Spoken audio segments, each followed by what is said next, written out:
Hello, welcome to Big Bang Radio Spotlights. This is a show where we talk to independent artists from all around the world all about their music and their process for making it. I'm your host, Isaac Anderson, and today I get to sit down with the band Blue Cactus. Without any further ado, here's the interview. Steph, Mario, thank you guys so much for joining us. We really do appreciate it. I want to start at the beginning of each of your musical journeys, just like we do with all the other artists that we talk to on this show. So the first question I'm going to ask each of you is, what is your earliest musical memory? Well, my family was really into karaoke as a kid, so we did a lot of that together, and we would go to this Chinese restaurant every Wednesday to sing karaoke, have dinner together, and then sing karaoke. And I think as a kid, I was just, I grew up in the 90s, so I was really, really into Star Search as a kid, and I wanted to be on that show. So I feel like the karaoke was probably the closest that I got to that point in my life. And yeah, I just remember like going on stage in that little restaurant, and having like that little disco ball and some lighting effects. And I love the feeling of being on stage, even at that age. I think I was probably in like second grade. So that's kind of like one of my earliest memories of like being in front of people and performing and just really loving that connection that I had with the audience, and feeling like, I wanted to keep doing that. So. Oh yeah, getting really excited with the old Yamaha keyboard that my dad had. It had the automatic, rhythm section kind of thing where you just like push one key and then a bass line and a drum loop kind of just happens automatically. So my sister and I just probably rolling through the demo sequence of that, over and over again. That and a combination of that and also like playing with a tape recorder kind of thing, doing some just recording all sorts of stuff over and over again. How exactly did you each get started, like singing, playing your own instruments and everything? Like, was that something that your parents like pushed for, or was it something that like you really discovered and kind of went for yourselves? I don't know. How exactly did that work for you guys when growing up? Well, I grew up in a really small town, in rural North Carolina, and I had a few friends in my high school who played guitar. They were all males, and they all wanted to play, like all alternative rock. And so like when we played together, it was like Sublime covers and things like that. And I really wanted to be able to play the songs that I had been writing. I mean, I started writing music the first song I ever wrote was when I was 10 years old. So like by the time I was in high school, I'd been writing quite a bit, and like, I just really wanted the ability to play and sing at the same time and not rely on other people who weren't really interested in my songs. So yeah, I just, my dad had played guitar when he was in high school, and he had an old, like, Kent electric guitar. I don't think they make them anymore, but they're these Korean-made guitars that are kind of cool.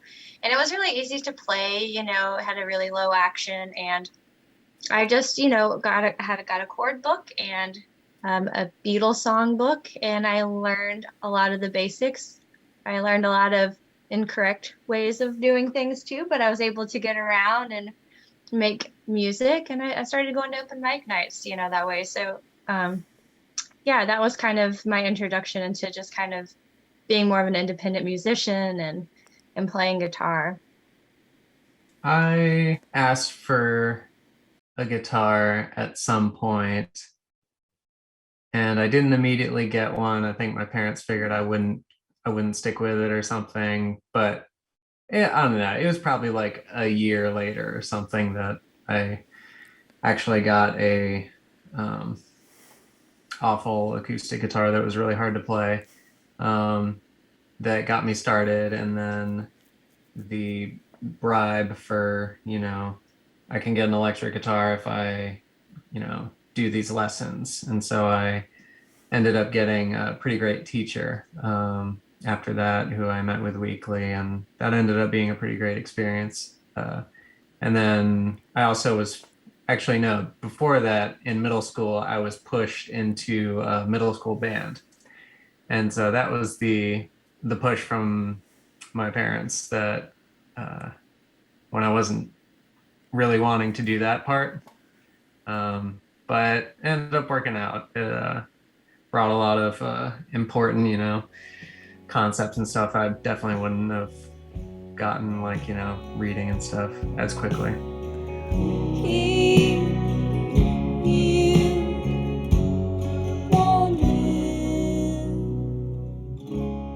Wanna be a stranger again, getting better, I'm getting worse.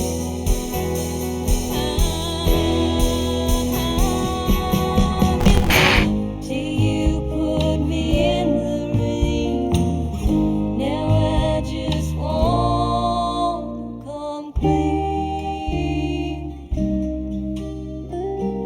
And you guys bounce off each other super well, and it looks like you guys have a really good chemistry going on. How exactly did you guys meet, and whose idea was it to start a musical project like this? We met through a mutual friend, Omar Ruiz Lopez. He's a great fiddle player. He works now in Violet Bell. Omar and I met in college down in Florida, and we were playing together. And then he moved up to North Carolina and started playing with Steph. And at a certain point, I moved up to North Carolina and started playing with Steph pretty much immediately, thanks to Omar. And then I don't know, we just kept on working and working. We had a different band going, Steph Stewart and Boyfriends. Steph can tell you about that. I've heard about that. I do want to hear a little bit about that. So yeah, that was kind of my first like serious project, I guess, as a songwriter. And Omar was in that group. We were an acoustic string band, so it eventually evolved into being a 4-piece string band with me on acoustic, Omar playing fiddle, our friend Nick playing upright bass, and then Mario on acoustic guitar. And we played around one microphone and just kind of tapped into more of the like acoustic Americana, some Appalachian folk kind of music. And yeah, had a lot of fun. I think that's really where we developed a lot of our intuition playing together, and definitely got a lot of work together on figuring out how to sing together. Because, when you're around one mic, you really have to know what you're doing. There's no separation between the sounds. And I think it was a really great way for Mario and I to connect musically and figure out how to perform together and be, and just be solid in what we're doing, but also be connected in the moment. I'm just curious, when you guys write, do you guys write together, or do you guys tend to write individually and bring songs to each other? Our process is usually individual. So we'll both start something on our own. And sometimes we completely write a song on our own, and then the other person is just, learning how to play it essentially. In Mario's case, maybe what harmonies to sing and lead guitar stuff. But a lot of times, basically, what will happen is we'll get most of the structure of a song finished, but it might not have all of the actual lyrics that it needs.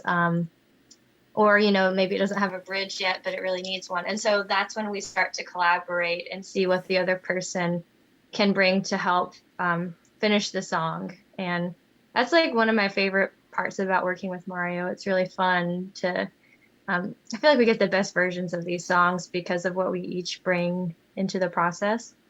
A lot of time it's kind of this 80-20 process maybe, where a lot of it gets done on one side, and then that last little bit, that collaboration really pushes it over the edge.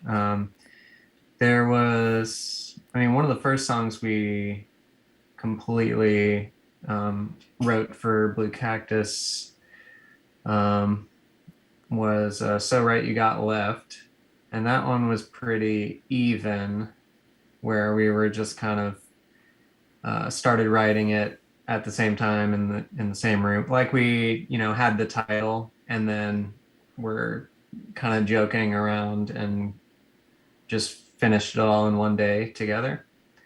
Um, and we've done that kind of in different ways for a couple other songs, but for the most part, it's kind of been that thing where one of us is kind of working on a thing for a while and gets most of it done and then start sharing it and kind of wrap it up that way. Heard that, heard that. Well, this might be a little bit more of like off the wall kind of thing, but I did want to ask you because not only do you make good music, but you also make great style choices in your shirts. I believe the name Blue Cactus actually comes from one of your shirts, Mario. Like when Steph was like, that's not a real cactus, it's a blue cactus, if I'm not mistaken. I'm just wondering, what is one of your favorite Western shirts you guys wear live? Like, I don't know if you guys have them close to you, or like you can just kind of describe it to us. And like maybe you can pick a shirt that has like a really good memory, like you played a really good show in it, or like you just feel like there's like a lucky shirt every single time you wear it, it's got a good show. I don't know. Do you guys have a favorite of that? I feel like we go through phases of what's the best or what's the lucky one. Actually, you can see an open closet door back here, maybe. I don't know. What do you think, Steph? Yeah, we definitely go through different phases, and it depends on the venue, like what the show vibe is going to be. Sometimes it's to like what I want to wear.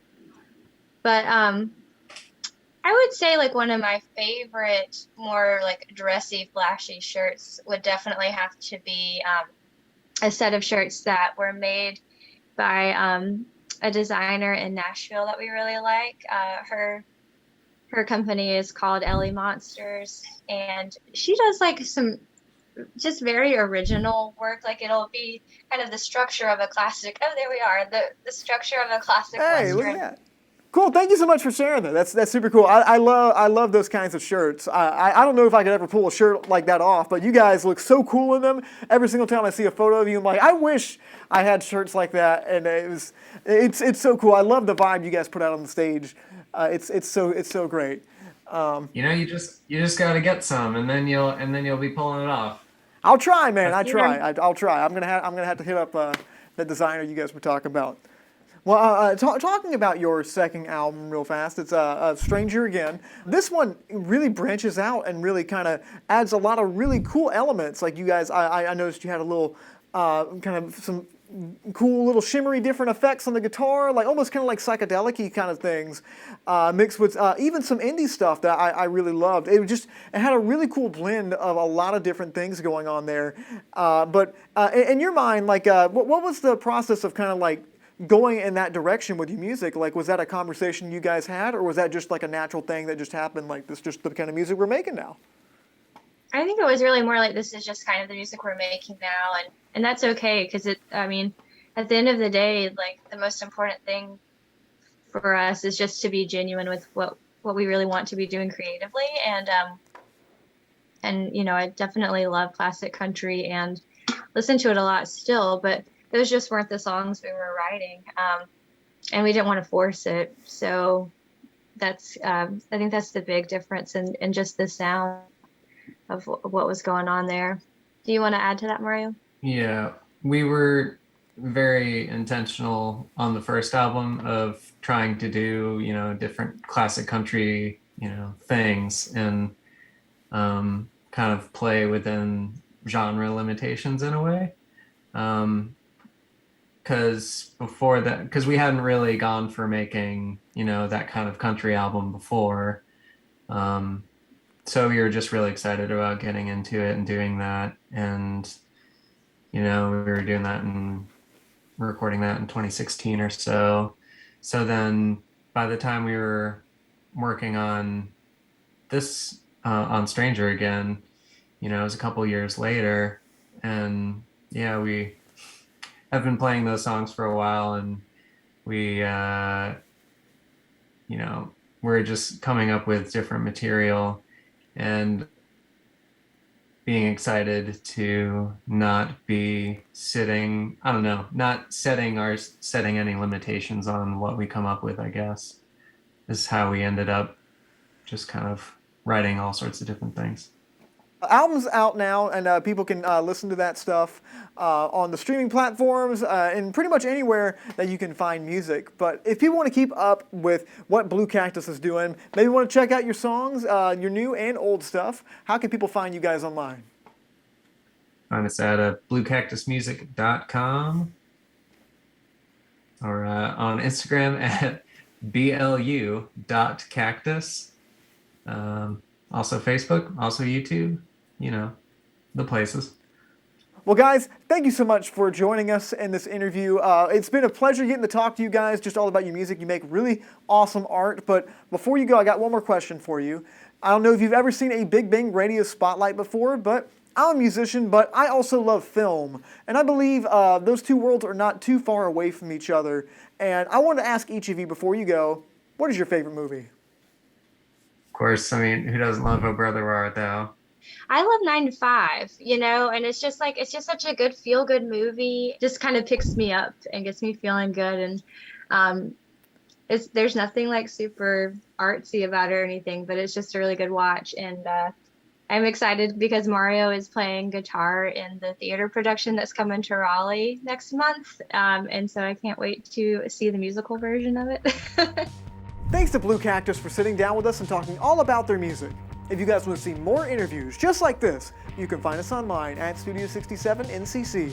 Thank you all for watching. I'm Isaac Anderson, and until next time, stay lovely.